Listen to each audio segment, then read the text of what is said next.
Caput.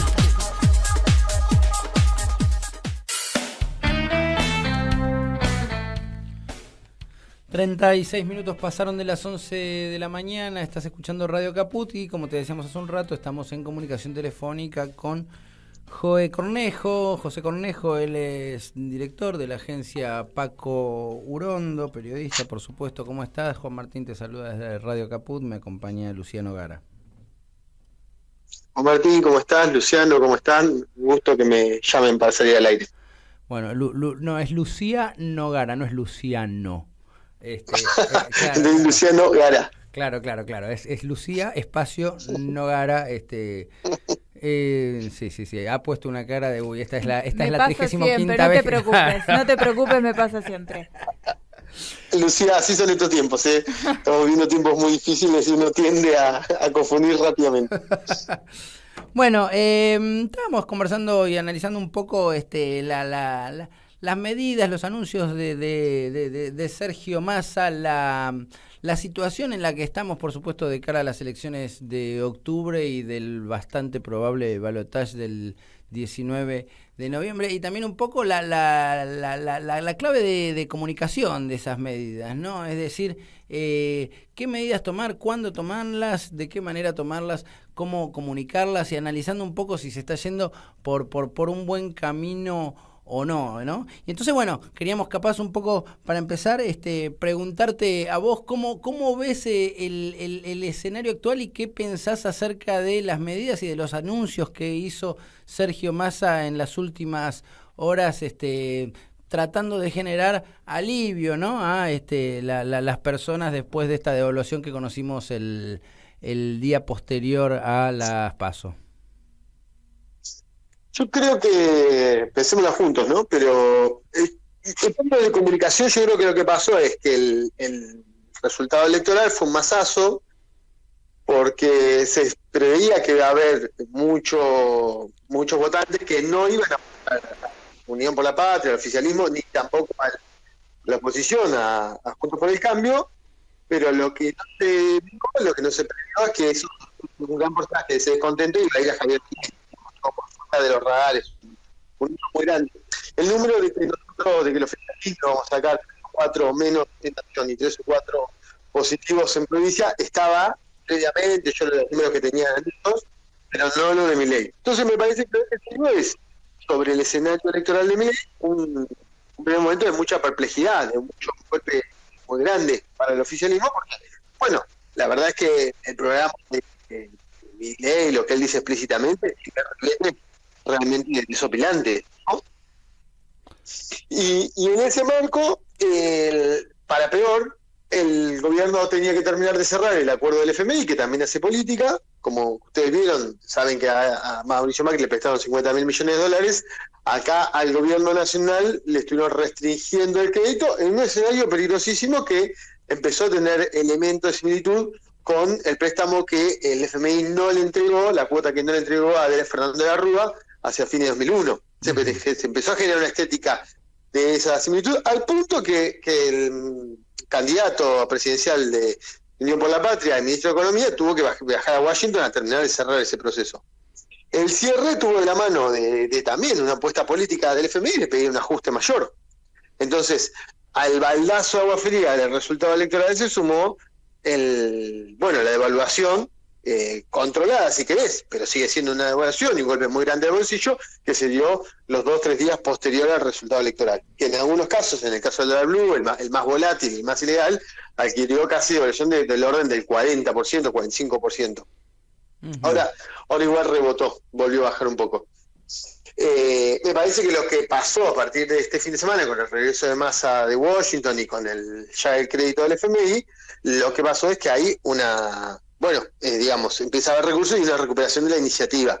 Entonces, esa batería de medidas que nosotros vimos ayer es parte de esa recuperar la voluntad de, por lo pronto, entrar al balotaje, ¿no? Después sería un tercer partido que se jugará de manera distinta. Pero sí, se enmarca en la iniciativa del gobierno nacional de volver a tener centralidad y jugar con la Libertad Avanza, con el partido de Milei, el partido definitivo, siempre y cuando, como todo indica, la segunda fuerza del oficialismo. Sí, no sé si te moviste, porque te escuchábamos hasta hace 15 segundos, te escuchábamos bárbaro y la última parte se perdió un poquito. Si te moviste, te pido... No, no. No, no te Sí, moviste. sí, Estás estoy quieto, parado, estás quieto en pero... un mismo lugar. Bueno, la tecnología, cosa de Sí, mandinga, entonces. Ahora te escuchamos bien igual. No vamos a discutir, por supuesto, ahora si nos gusta o si no nos gusta Sergio Massa, porque, bueno, claramente es el candidato que tiene el campo nacional y popular, pero sí me gustaría preguntarte un poco a la luz de algunos hechos, ¿no? Es decir, bueno, la devaluación, todo el episodio de los saqueos de la semana pasada, el dólar blue que... también tiene un poco en vilo a mucha gente. El hecho de que el candidato de Unión por la Patria sea el ministro de Economía, ¿es una fortaleza o es una debilidad? Mira, la verdad que en su momento había muchas voces críticas respecto a eso, pero lo cierto es que es un blanqueo de la política real. Es decir, quien toma la definición de la economía es quien tiene que ser el candidato. Por supuesto que eso le da a Massa y se lo ve en las fotos, las imágenes que están circulando, en su rostro, las marcas del cansancio, de la tarea titánica que está llevando adelante, porque tener que llevar una campaña presidencial en el octavo país más grande del mundo en superficie, sumado a tener que estar en Washington negociando las condiciones del FMI, la verdad es que sí, es una tarea gigantesca, pero sí lo que tiene positivo es que es un blanqueo, que es el actor real que está gestionando la economía hoy, es quien la va a gestionar a partir de diciembre. Entonces, bueno, como todo blanqueo, como si toda situación de honestidad brutal, en política eso representa naturalmente desafíos. Pero me parece que del otro lado lo que hay, el que sería el principal candidato a la oposición, que es Javier Milei y su fuerza política, bueno, una propuesta política que roza el pensamiento mágico, digamos, incluso por derecha, porque el FMI, el mismo gobierno norteamericano ha dicho que dolarizar un país como del tamaño de Argentina, con un producto de medio millón de millones de dólares, es imposible y no lo podés hacer sin el acuerdo además de quien produce esos dólares. Entonces, me parece que también una de las tantas discusiones que estamos dando en esta campaña es, bueno, política real, transformación real, construcción paso a paso, una Argentina mejor, versus, bueno, propuestas de todo tipo y color que rozan, la verdad, elementos, muy difícil pensar que no tiene elementos psiquiátricos, algunas cuestiones del programa de Milei. La compra-venta de órganos, de niños. Me sorprende que todavía no haya hablado de la legalización de las drogas. Y te hago una consulta. Desde que empezó el gobierno de Alberto Fernández estamos viendo como que siempre hay fallas en la comunicación, ¿no? O sea, las cosas que se hacen como que no se comunican de la manera que deberían, hay mucha gente que no se entera de las buenas gestiones, de los hitos de este gobierno, y lo que vimos en el anuncio de Sergio Massa es que decidieron hacerlo como más segmentado, ¿no? Hacerlo en videos más chiquitos, cada uno a un sector específico para que quizás circulara de manera más fácil. ¿Crees que ir por una comunicación más segmentada en este momento de cara a octubre es una buena decisión o todavía no alcanza para que lleguen estas medidas a la gente para las que están previstas? Bueno, inclusive como varios planos, digamos. El primer plano es que la principal comunicación es una buena gestión. Entonces, todo lo que tenga que ver con la recomposición de ingresos ayuda a que el oficialismo pueda llegar al balotaje, pueda salir como segunda fuerza y luego ser competitivo. Entonces, viste, nos pasa mucho los que estamos en territorio de la comunicación, que muchos problemas, dislates que se dan en el orden de lo político, se le acusa a la comunicación de que no fue bien comunicado. Bueno, no es... La comunicación no es un bombero, si la gestión tiene problemas serios, no te lo va a resolver la comunicación eso. Claro. Entonces eso para empezar, digamos, lo más importante y lo más urgente es que haya, al calor de la devaluación y de precios galopantes, una recomposición fuerte de los ingresos. Esa es la principal comunicación, porque bueno, la gente va a los negocios, al almacén, al carnicero, a la verdulería y ya se está quejando. Entonces ahí me parece que ahí hay un principal punto, ¿no?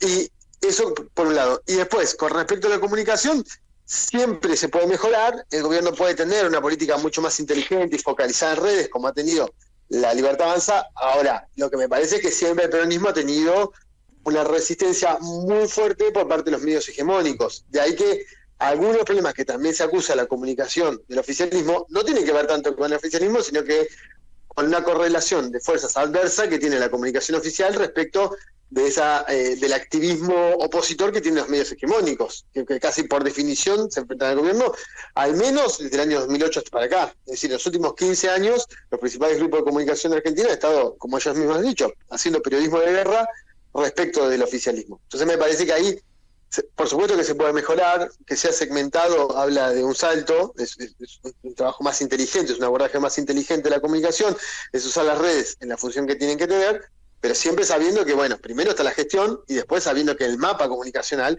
es muy adverso.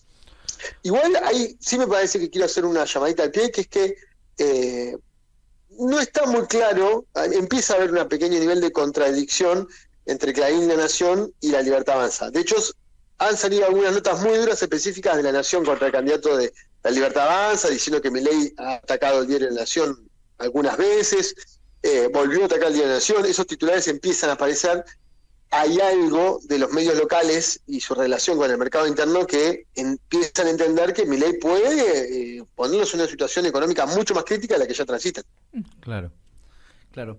A mí me gustaría seguir un poco, José, con esto que planteas de estas dos caras de una moneda, tal vez, ¿no? De la gestión y la comunicación, porque claro, ahí me parece que hay una diferencia muy importante entre el lugar en el que está parado quien es gobierno en relación a quienes no lo están. Es decir, en términos generales podríamos decir que los candidatos que no están gobernando solo tienen que durante la campaña comunicar, y aquel que está gobernando sobre todo tiene que gestionar, y cada acto de gestión es comunicable y por lo tanto, por supuesto, genera repercusiones de todo tipo en materia de comunicación pública. Ahora, en ese sentido, yo me pregunto, ¿no?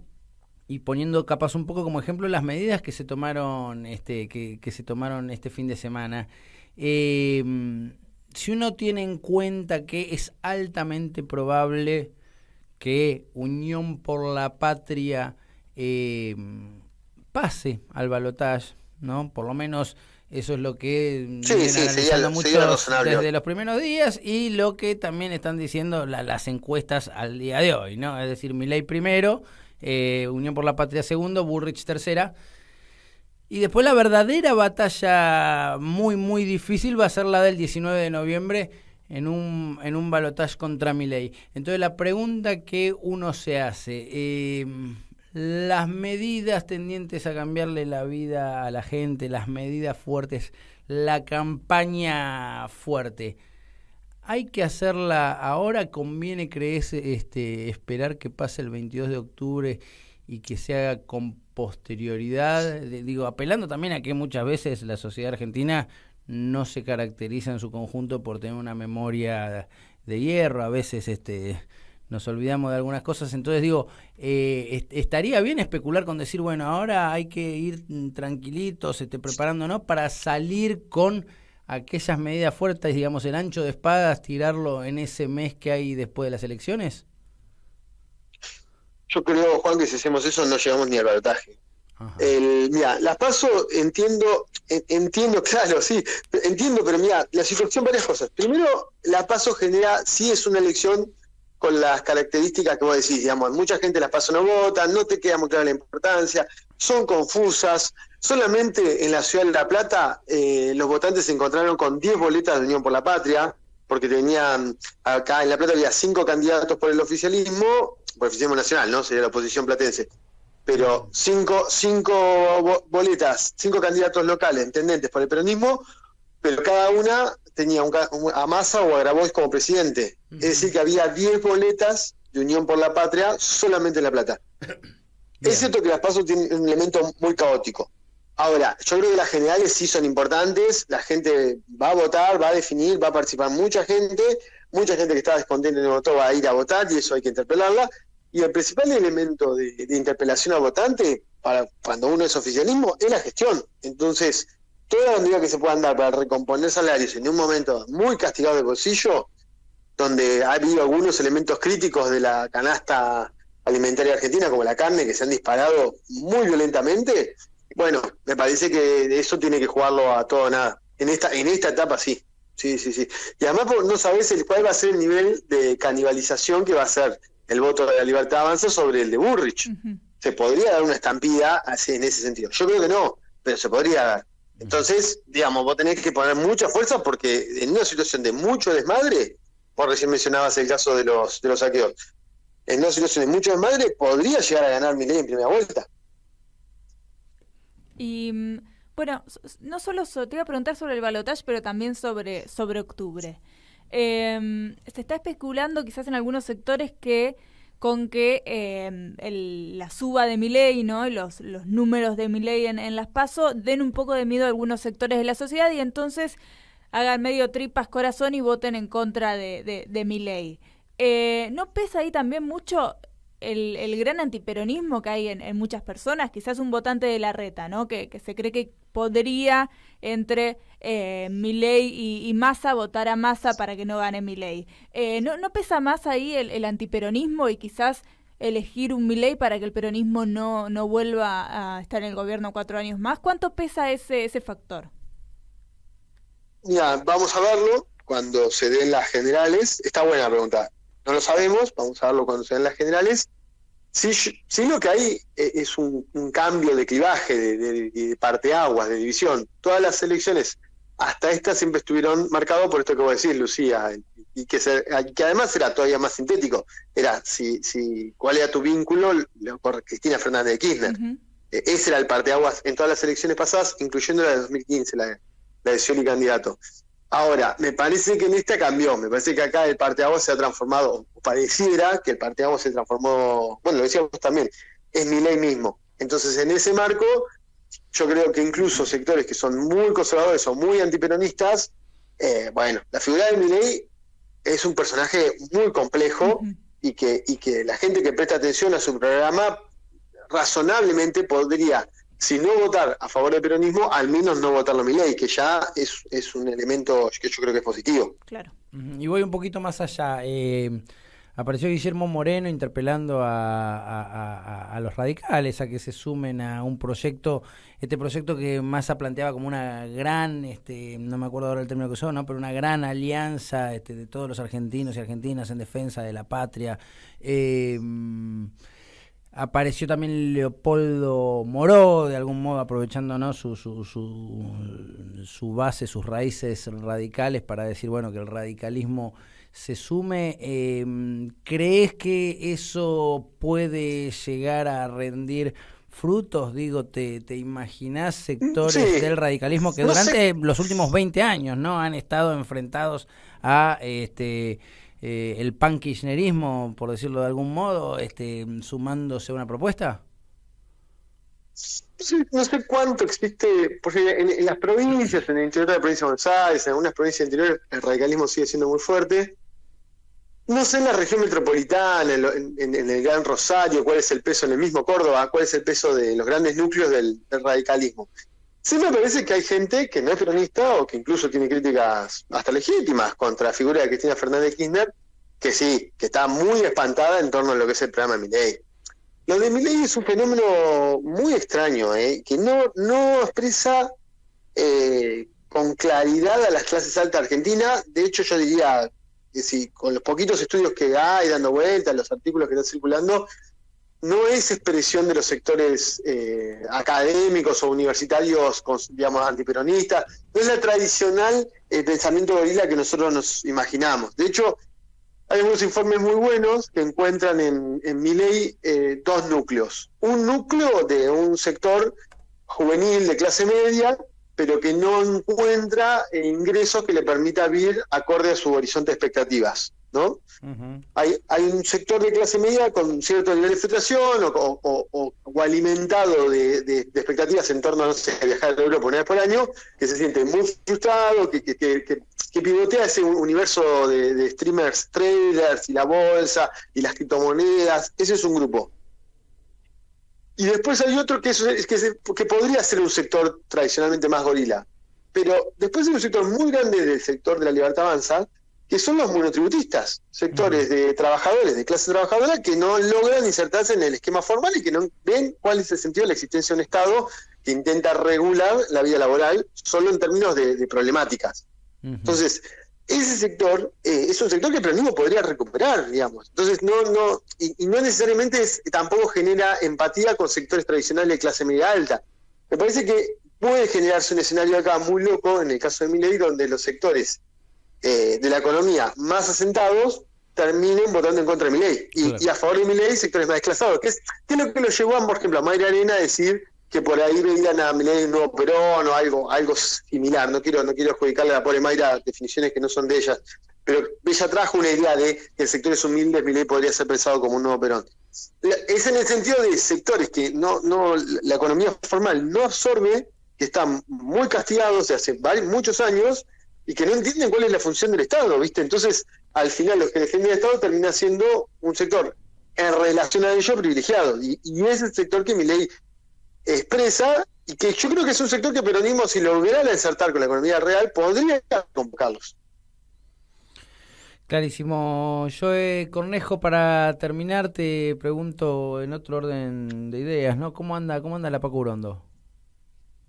La agencia muy bien, digamos, con muchos amigos, entre los cuales los contamos ustedes. Es una experiencia ya de muchísimos años, tiene 17, 18 años la agencia Paco Urondo, y la verdad que lo bueno que tiene ese tipo de expresiones como la agencia o como Radio Caput Infosiberia es que cualquiera fuera el escenario que se diera, esperemos que sea el mejor posible, pero si no es así, vamos a estar militando y produciendo contenidos y caminando el territorio de la información, acompañando las luchas de nuestro pueblo. Así que en eso muy bien, muy fuertes. Muy bien, agenciapacourondo.com.ar en la web. 18 años ya entonces. Sí, claro. Estamos desde 2005. Impresionante. Bueno, Joe, un gusto como siempre conversar con vos. Te mandamos un fuerte abrazo. Gracias por tu tiempo. Un abrazo grande a los dos y un saludo grande a la audiencia. Chau.